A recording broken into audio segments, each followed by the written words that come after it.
My son stood in the doorway of the living room, arms crossed, chin lifted like he was giving orders in a boardroom he didn't earn his way into. "Dad," he said, "we think it's time you moved out." "We?" I looked past him to see Melissa, his wife, sitting on my couch like she owned the place, legs tucked under her, scrolling on her phone like none of this was monumental. "You've had a good run here," she added, not even looking up. My house. The walls I painted, the fireplace I laid brick by brick with my own hands the winter after my wife died. The creak in the hallway floorboards I never fixed because it reminded me of my son running down it in his socks when he was 5. "I beg your pardon?" I said. I wasn't sure I'd heard right. Alex didn't blink. "Melissa and I have been talking, and we feel like the house isn't really functioning with 3 adults in it." 3 adults, that's how he labeled me. An extra body. "Functioning?" I echoed slowly. "You mean the home I invited you back into when you lost your job and couldn't pay rent?" "Dad, don't make this about the past." Melissa finally looked up. "It's just, the energy's been off. I'm trying to work from home and I can't focus with someone watching the news at 6 a.m. or microwaving soup that smells like the 1980s. I stared at them. My son's face was a mask of performative empathy. Eyes squinting like he was trying to soften the blow, voice steady but false. I didn't speak. Not yet. I didn't trust myself to. "I mean, we found a great senior living apartment near the lake," he added. "It's got good reviews, really peaceful." Melissa nodded. "And they have those activities and all." Activities. They wanted to ship me off like I was some expired appliance. I didn't raise him for this. I didn't eat canned chili for a year after his mother died just so he could finish college. I didn't take on double shifts laying tile with a busted hip so he could live rent-free under my roof at 29. Post-divorce, post-job loss. "I see," I said finally. "Don't take it the wrong way," he said, stepping closer. "You've done a lot for us. This is just the next step." Melissa added, "Think of it as a retirement from stress." Stress. That word sat in the middle of the room like a landmine. I looked at the dusty mantel, where her ridiculous crystal orb now sat next to my late wife's photo. I looked at the kitchen, where every cabinet handle had been replaced with sleek, modern bars that were hell on arthritic hands. My house had become unrecognizable, but they weren't wrong about one thing. It was time for a next step, so I nodded. "Give me a week." Melissa smiled. "Thank you for being understanding." Alex exhaled. Relief. And I went to my room, closed the door, and sat on the edge of my bed with my hands on my knees, staring at the floor. I didn't cry. Not then. But something in my chest folded inward, slow and quiet, like packing away a part of myself. That night, I didn't sleep. I lay there listening to them laugh at some streaming show I'd never understand. Their voices drifted through the house, my house, like strangers who'd found their way into a home they didn't build. By morning, I had a plan. They thought they were moving me out. But they didn't know what I still owned. They didn't know what they'd poked awake. And in 7 days, this house would be mine again. In every sense that mattered. The trailer park on Elmbrook wasn't much. Rusted mailboxes, patchy gravel roads, and porches that leaned like tired men after a long shift. But the spot I took, Lot 27, had a clean slab and a hookup that didn't hiss when you turned on the heat. By Tuesday afternoon, I'd moved in. 2 bags, a box of tools, and the photograph of Margaret that had stood by my bed for 42 years. No one helped me pack. Alex didn't ask where I'd go. Melissa handed me a reusable grocery bag with lavender detergent pods and said, just in case the laundromat smells weird. They didn't even walk me to the truck. That was fine. Some men crack when they lose their footing, others go quiet. I went quiet. The first night in the trailer was cold, but it was my cold. I didn't have to hear Melissa's singing bowl alarms or Alex's blender revving at 6:30 for his post-workout smoothies. I cooked bacon, real bacon, in a cast iron pan. No one complained about the smell. I called no one, answered to no one, until a knock came. She was maybe 55, hair pulled into a bun with a pencil, wearing a faded LSU hoodie and slippers with holes in them. "Hey," she said, smiling sideways. "New neighbor?" I nodded. "Lily," she said, extending a hand. "Lot 28, I saw you haul in that busted toaster oven. Hope you're not allergic to sarcasm." I laughed. "First time in days?" "Henry," I said. "Good name," she said. "Sturdy. You from here?" 30 years, I said. "Until recently." She raised an eyebrow. "Let me guess. Family drama?" I hesitated. "Don't worry," she said. "This place is full of folks who got shoved out of somewhere they once paid for." We stood in silence for a moment. Then she handed me a Tupperware container. Mac and cheese. Real cheese, not vegan. I took it. "Thanks." "Welcome to the world of the forcibly retired," she said, and shuffled back to her trailer. The next morning, I drove to the county recorder's office. 3 questions and 2 signatures later, I had what I needed. Confirmation that the deed was still in my name, every inch of it. I'd never added Alex, never changed a thing. And that was just the beginning. I called Jeff, my old buddy from the VFW, now retired from his law firm, but sharp as ever. "You finally leaving that deadbeat son of yours?" he asked without preamble. "I need a quiet favor." "I don't do assassinations." "Not yet," I said. He chuckled.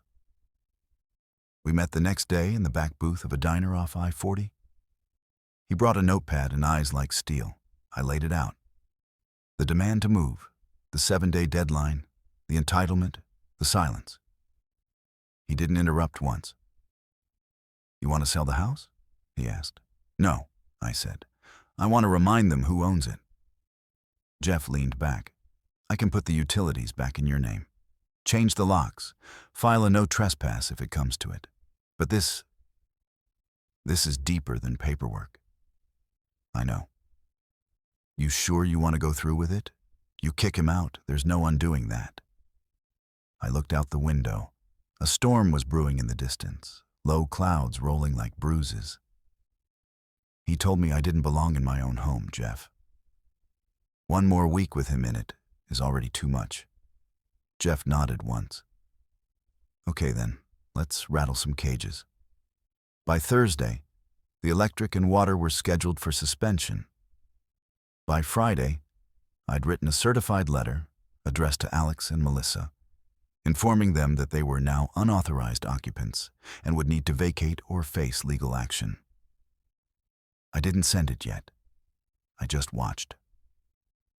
That evening, I parked across from the house, windows down, engine off. Melissa was on the front porch yelling at someone on speakerphone. Alex came out 10 minutes later, holding a stack of mail. He rifled through it, frowning, probably noticed his name missing from every bill. Good. They wanted me gone. Now they'd learn what gone really felt like. I spent the weekend watching from the sidelines.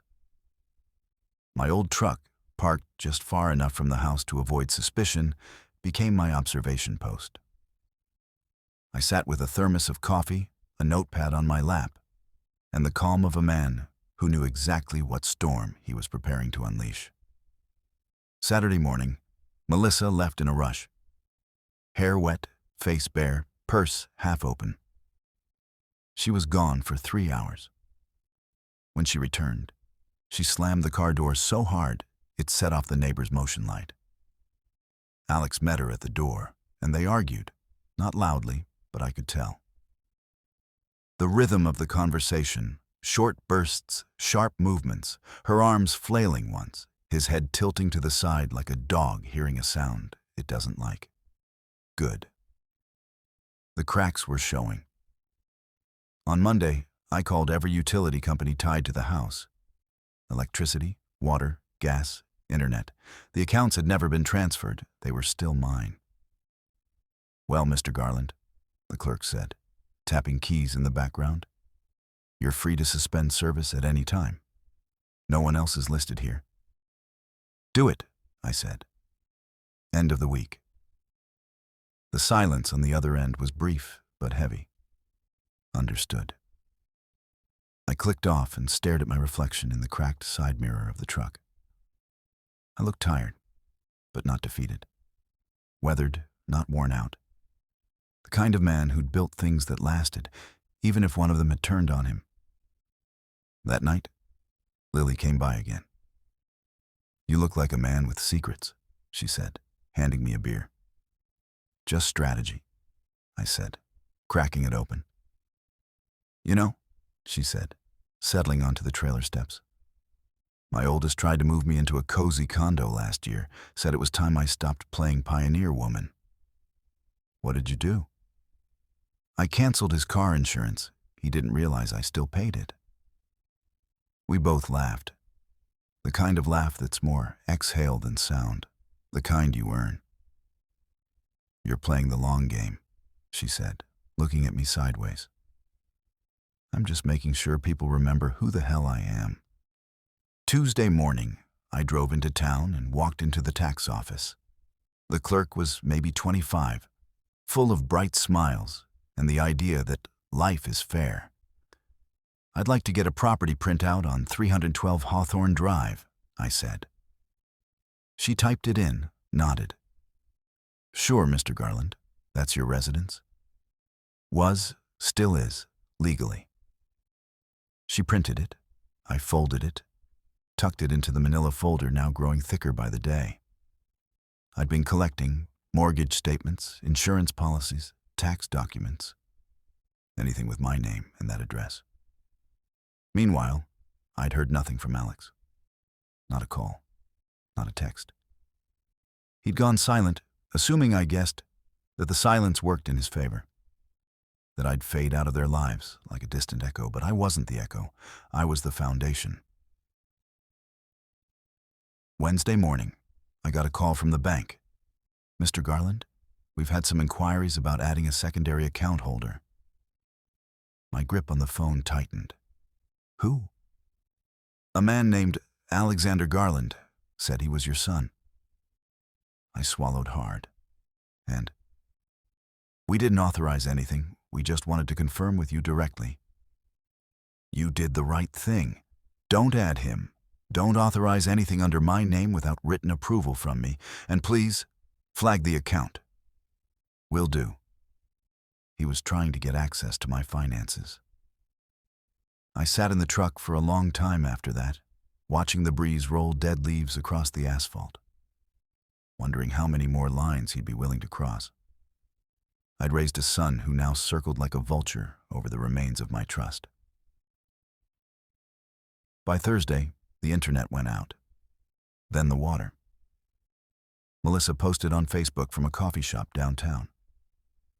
"Anyone else having insane utility issues this week?" Lily showed me the post on her phone. I smirked. Not everyone's cut out for the primitive life. God forbid she has to boil water for tea like the rest of us savages. That night, I pulled up across from the house again. I didn't get out of the truck, just watched. Alex stood in the front yard, phone to his ear, pacing. I couldn't hear him, but his movements were angry. Choppy. Melissa came out and tried to say something. He waved her off. He didn't know I was watching. He didn't know the foundation under his feet was shifting, one stone at a time. And I wasn't done yet. Friday morning, 6:43 a.m., my phone rang. It was Jeff. "You're gonna love this," he said. I checked the property tax portal. Guess who submitted a request to update ownership status on your house? I didn't even blink. "Alex?" Alex Garland, in bold letters. He claimed there was a clerical error and that the house had been passed to him informally 2 years ago. I rubbed my temples. Unbelievable. He submitted nothing. No will, no deed. Not even a forged napkin with your signature. Just typed his name in the online form and clicked submit. That boy's got brass for brains. Jeff chuckled. I already called the clerk. They laughed. But it's on record now. Attempted fraud, which helps us. Good, I said. Let it help. At noon, I walked into Hawthorne Bank, where I'd kept my accounts since 1982. Doris still worked the front desk. She'd been there when I opened my first savings account the day after Margaret and I closed on the house. Henry Garland, she beamed, coming around the desk to hug me. You look thinner. I'm eating fewer organic kale smoothies these days, I said. She laughed. You here to yell about interest rates? Not today. I need a temporary freeze on all account withdrawals, except from me. And I'd like to remove my son's name from the emergency contact list. Her smile faltered slightly, but she didn't ask. She just nodded. Right away. I walked out 10 minutes later with new access codes, 2 notarized letters, and a folder full of security protocols. That night, the house went dark, literally. At 9:17 p.m., I sat in the truck and watched the porch light flicker, then die, one by one. Windows lost their glow. Inside, Melissa stormed room to room with a flashlight. Alex followed, phone in hand, yelling at someone. Probably a customer service rep. I almost felt bad, almost. Saturday morning, they came to me. I heard the knock before I saw them. 2 soft taps on the trailer door, not loud, not demanding, hesitant. I opened it. Melissa stood behind Alex, arms crossed. He looked like a man who hadn't slept. Dad, he said, we need to talk. I stepped aside, let them in, sat across from them at the tiny dinette table with the peeling formica top. No power, no water, no Wi-Fi, he said. The city says the accounts were never transferred to us, and now they're suspended. They won't talk to us. They say you're the only authorized party. I nodded once. That's correct. He blinked. Can you unsuspend it, just temporarily? Melissa jumped in. We've been patient. We haven't said anything, but this is petty. I raised an eyebrow. Petty? You're punishing us. No, I said. I'm protecting what's mine. Alex leaned forward. Dad, we thought we could handle the bills. We didn't mean to push you out. We just needed space. Then you should have gotten your own, I said, instead of evicting the man who built that roof. You didn't have to cut the utilities, he said. No, I said. But I did. And I will keep doing what I need to do until you realize something. What's that? This world doesn't owe you shelter, son. I gave it to you, and you mistook that for entitlement. Melissa scoffed. I turned to her. Do you know who's listed as the beneficiary on the home insurance? She opened her mouth, then shut it. You're not even married to the house, Melissa. You're just borrowing it. Alex stood up. Okay, fine. You made your point. No, I said, standing too. Not yet, but I will. They left.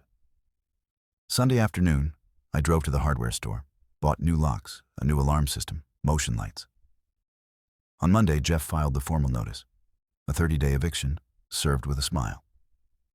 By Wednesday, Alex was sleeping in his car, and I was just getting started. Thursday morning arrived with a knock on the trailer door. Not Alex this time, not Melissa, but a courier in a cheap tie, holding a manila envelope and an electronic pad. Mr. Garland? I signed without a word. Inside, a letter from a law firm, Weston and Bell, typed on cream paper with too much margin. The language was formal but hollow. Dear Mr. Garland, our clients, Alexander and Melissa Garland, are requesting a cease and desist order related to the disruption of utilities and undue distress. I stopped reading. Laughed, out loud, a rich, bitter sound I hadn't made in years. They'd hired lawyers. Melissa must have found a cousin or a Yelp review and paid someone just enough to write a threat without teeth. I called Jeff. They actually served you? He asked, chuckling. Oh yeah, cease and desist for being the legal owner of my own property. Don't worry, that letter's a bluff. I'll respond with our own. Meanwhile, want to hit back? Yes. I can serve them a notice of delinquency, unpaid rent, retroactive from the day you left. We calculate cost of living, utilities, damages, and you can technically require payment or departure. Do it. Jeff chuckled again. I swear, this is better than poker night. That afternoon, I walked into the local hardware co-op and bought 2 heavy-duty motion cameras and a floodlight. Not because I needed security, because I wanted them to know. I was watching now. I installed them myself. The cameras pointed at the front porch and the driveway. The floodlight covered the side gate.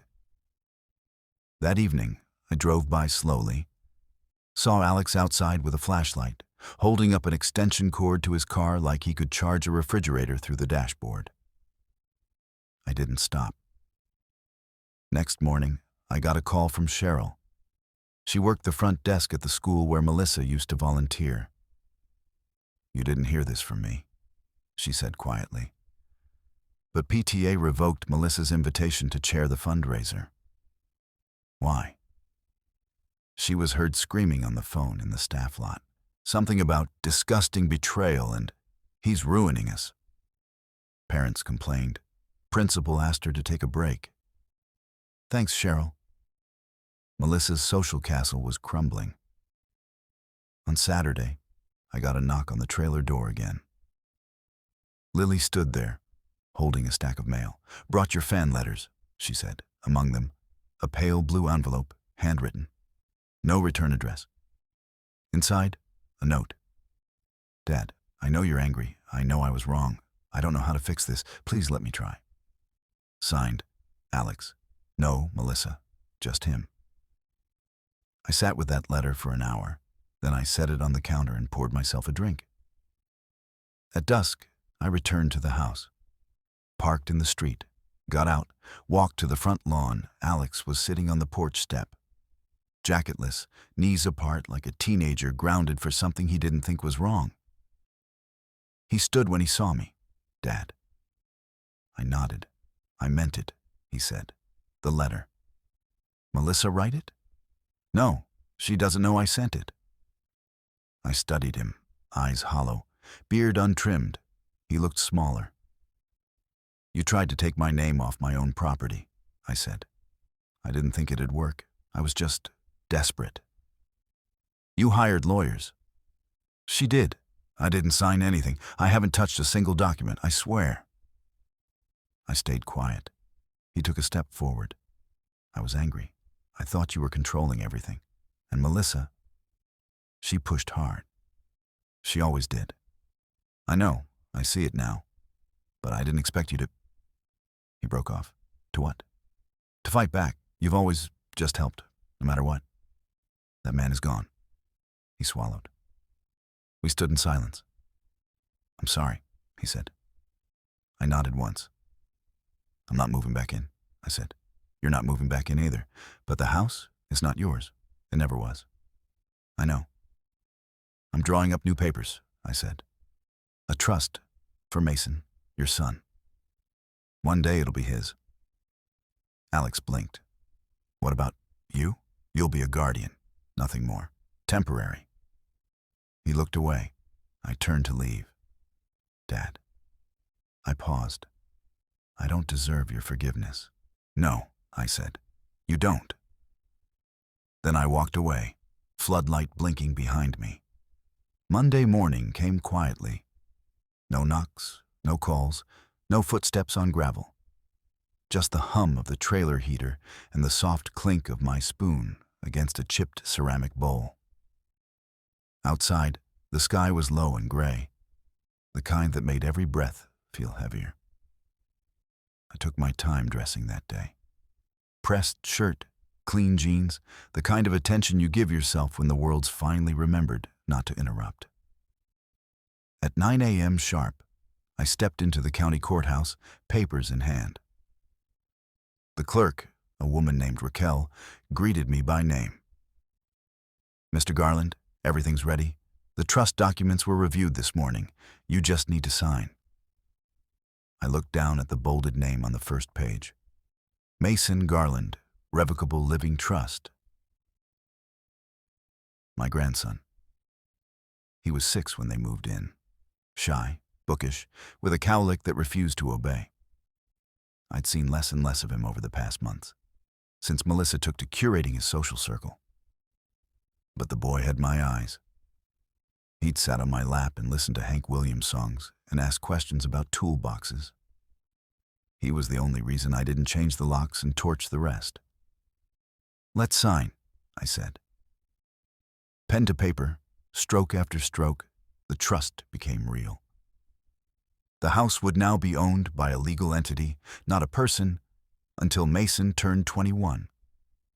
Until then, I would remain the primary trustee. Alex would be listed as guardian only, with no ownership rights, and no access to capital without dual trustee signatures, mine and Jeff's. It was ironclad and quiet, exactly how I wanted it. As I stood to leave, Raquel smiled. "You're doing a good thing. Doing the only thing left." On the way home, I stopped at the grocery store, ran into an old neighbor, Patty, from across the street on Hawthorne. She gave me a look, half pity, half awe. "Alex and Melissa?" she said under her breath, eyes darting. "It's all over the church board. Everyone's saying you're the reason the house lost power." I shrugged. "Some people don't water the roots they grow in," I said. Patty nodded slowly. Some folks deserve to live in the shade. I left her in the baking aisle, stunned and thoughtful. That night, Lily came by again. "You've been busy," she said, holding a piece of lemon cake under plastic wrap. I poured 2 coffees. We sat.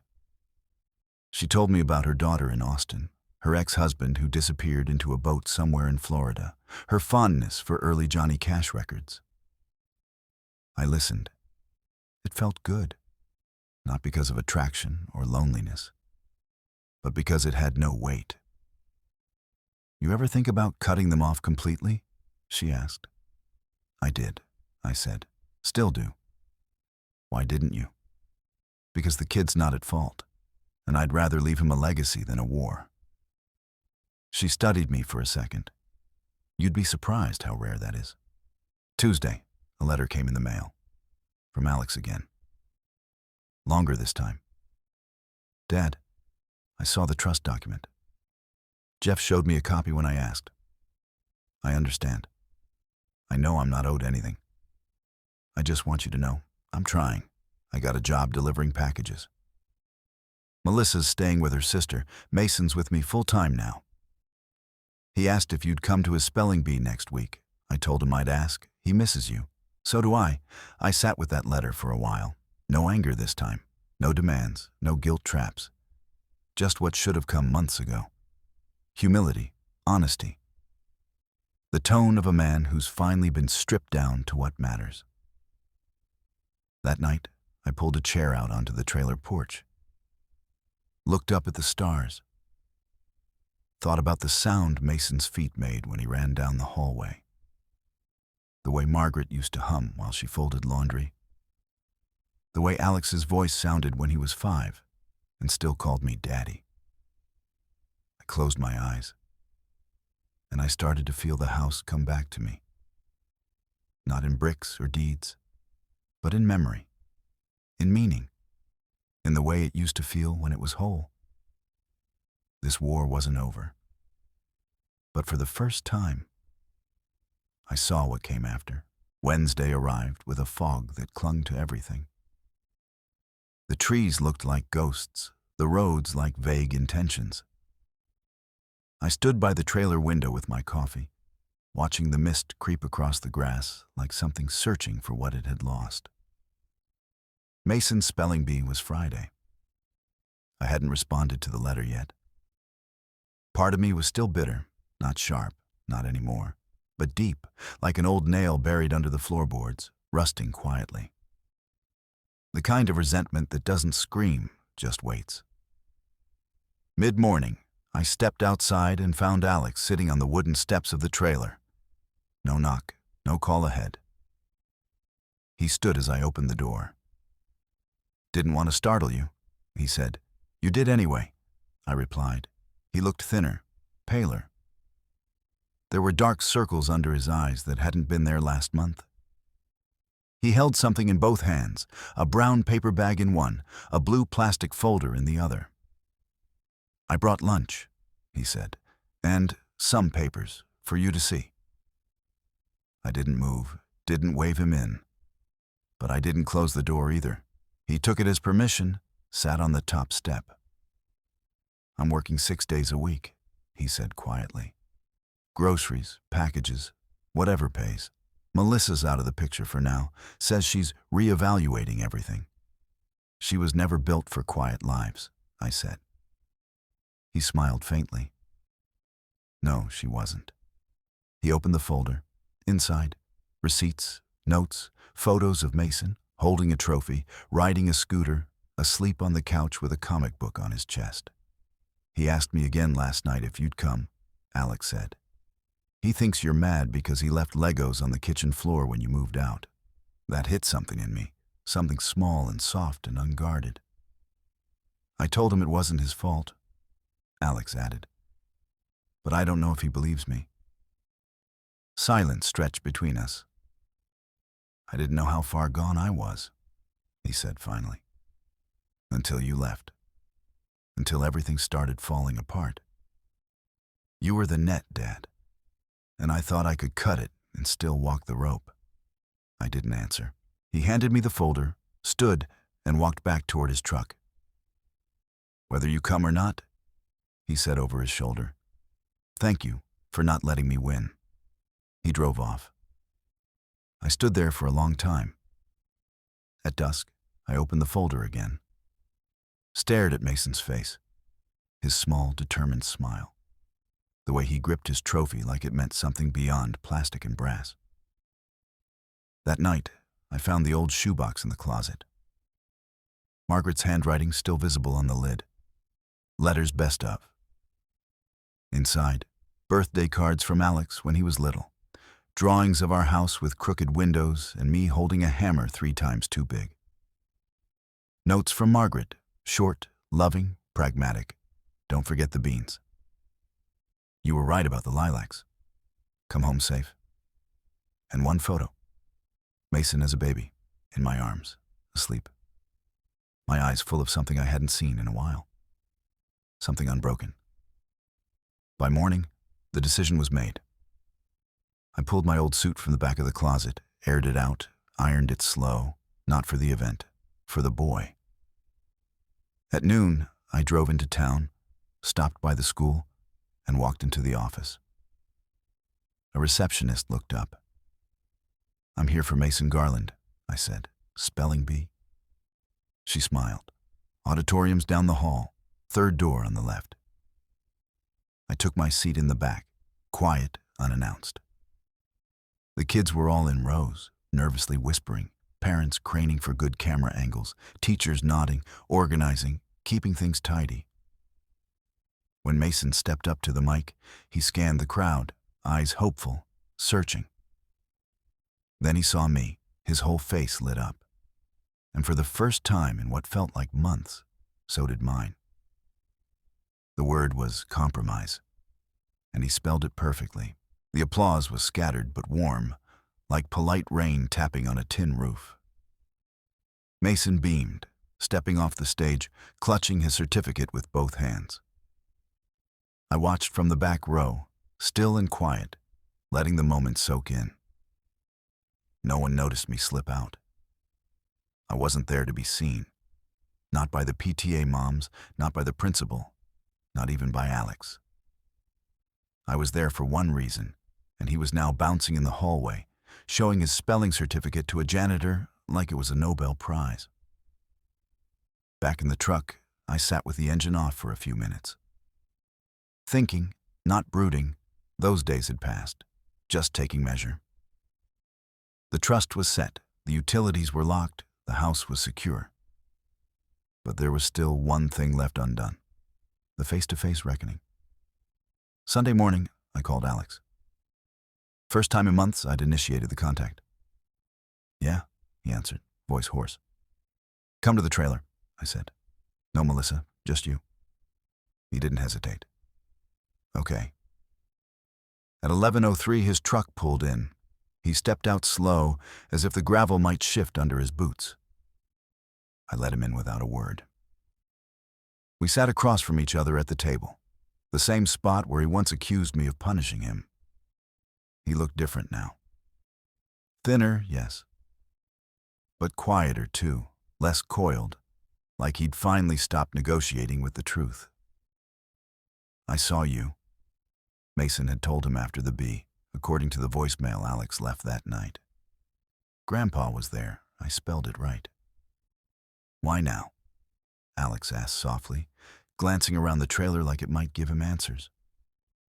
"Why are you letting me back in, even a little?" "Because you stopped asking for everything," I said. He nodded slowly. "I never should have asked you to leave," he added. "You didn't ask," I said. "You told." He swallowed. "I wanted my life to feel like mine again," he said. "Not like a reminder of everything I hadn't built." And somehow, I convinced myself the only way to do that was to erase the one person who had built it. I said nothing. "I thought the house was the problem," he continued, "but it was me, my shame." We sat in silence for a while, not heavy, not hostile, just truth between us, laid bare and breathing. Then I opened the drawer beside me and slid across a set of keys. Not to the house, not to the accounts, just a key to the old garage. "You're going to go there tomorrow," I said. "Clean it out. You'll find what's left of your mother's things, your childhood toys, my old workbench. You'll leave what matters, you'll burn what doesn't, but you'll do it alone." He stared at the key like it weighed 1,000 pounds. "Okay," he said. "And when Mason's old enough," I continued, "you'll show him how to change a spark plug in there. You'll teach him how to use a hammer. And if you ever try to sell that house behind his back, the trust will eat you alive." He actually smiled. It was small, wounded, but real. I deserve that. "You deserve the chance to fix what you broke." We didn't hug, but as he walked out, he paused at the door. "Dad?" "Yeah. Thank you for still being the man I remember, even when I wasn't the son you deserved." I didn't answer, didn't need to.